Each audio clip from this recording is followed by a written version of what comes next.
Coming to you pre-recorded from Indianapolis, Indiana. This is Dave's Doozies Game 5. That was Game 5, right?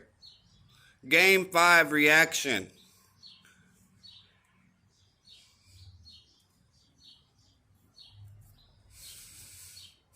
Hats off to the Bucks. Hats off to the Bucks, man. They ain't what? You know, it is what it is. The Pacers had won 3 games in a row going into that game. First opportunity to close the series. You know, I'm not going to castrate the Pacers, bro. This is an inexperienced playoff team, and it's very difficult to go on the road against a team like the Bucks who have playoff experience. And, they didn't have Dame or they didn't have Giannis. Well, that whole starting 5 has more playoff experience than the Pacers do, period. So when you got a team like the Bucks, wounded, cornered, andable, and they're really wounded, they're really cornered. They're fucking, their season was on the line last night, and they showed up. So I'm not going to castrate the Pacers for not being able to put them away. So we have 2 more chances to put the Bucks away. Really, you could argue we got 1 chance because we really don't want to go back to Milwaukee on Game 7. We need to take care of business. Next game, I don't remember when Game 6 is. But yeah, I mean, it happens, man. So I want to say hats off to the Bucks. We're going to give some shout outs here. We're going to go over some things. Kris Kardashian had 29 points. So Kris Kardashian, played her heart out, you know. Lamar Odom, he had 29 points. Patricia Beverly with a double-double and 5 celebrations. The Pacers came out in the first quarter, couldn't miss anything. And then it was right around when Patricia Beverly took it to the hole and got the and one on Tyrese Halliburton and did his first celebration with the 2 small celebration. Right, it was right around there. That was, I think, everything just kind of started to go Milwaukee's favor. They're at home. I'll tell you when the shift really turned was when Obi Toppin got the technical for pushing Beverly or whatever. That's when, it was all downhill after that. Monique Beasley came to the party and won the twerking competition. So Monique Beasley finally showed up to the series. Had about like 16 or something like that. You'd think Pat Connaughton was a rookie, how happy he was to get 9 points. I say, about time. Pat Connaughton ain't been doing shit.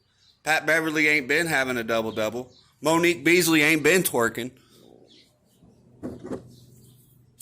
So, I say about time. Good for the Bucks. They showed up at home and they need to. Their season was on the line. Good for them. Pacers shot 44%. Now, some of it is missed shots. So you got to make some of them shots. Some of it was good defense by the Bucks. Best defense they played all series. Looked like they figured us out. We're going to need to adjust accordingly when we're back at Indy. The Bucks defense, I think of a few possessions. They just did an excellent job. They'd look like they're they'd look like they're about to double Halliburton, and he does the right. They start swinging the ball around, and the Bucks closeout defense was just spectacular last night. I mean, they finally figured us out. They finally started playing some fucking defense. So, I mean, I ain't seen them play that good of a defense all series. So they've been watching film, they've been figuring shit out, and they showed that last night. So the Pacers are going to need to adjust. Bobby Portis is bullying Pascal Siakam right now. He's too big for Siakam or something, bro. And that's why I didn't like us bringing in Isaiah Jackson yesterday, but I get Rick Carlisle's trying everything he can. Milwaukee's length started getting to be too much for us yesterday with Bobby Portis playing the power forward when he's really a fucking center, bro. But you got Brook Lopez out there, so you got those 2 big fucking long-ass motherfuckers out there, and Siakam's just looking gassed and shit because Bobby Portis is just wearing him down, chopping wood out there. So I don't want to see Isaiah Jackson again, though, man. We're missing free throws. We've been missing free throws all series. This is really unacceptable. You gotta hit your fucking free throws. All right. We got out rebounded by 8, and we had 12 turnovers. Now, 12 turnovers are, I don't know if you'd say that's a lot, but most of those turnovers were just bad. They're bad timing, bad turnovers, and it really kind of cost us some momentum throughout the game. And yeah, we got out rebounded by 8 boards. So yeah, they out rebounded us and they played better defense. That's how you win. And so hats off to the Bucks. And I'm looking forward to Game 6. I'm not scared. I'm not worried. Now, if they beat us in Indy, I'm really going to be upset. I'm going to be a lot more upset than I am now. I still have confidence we can close out the series in Indy. I'm still confident that we can, get back to 50%. I'm confident we can adjust to what the Bucks were doing to us on they were playing good defense. I'm confident we can adjust and figure out new ways to attack them now that they're starting to figure out the things we like to do.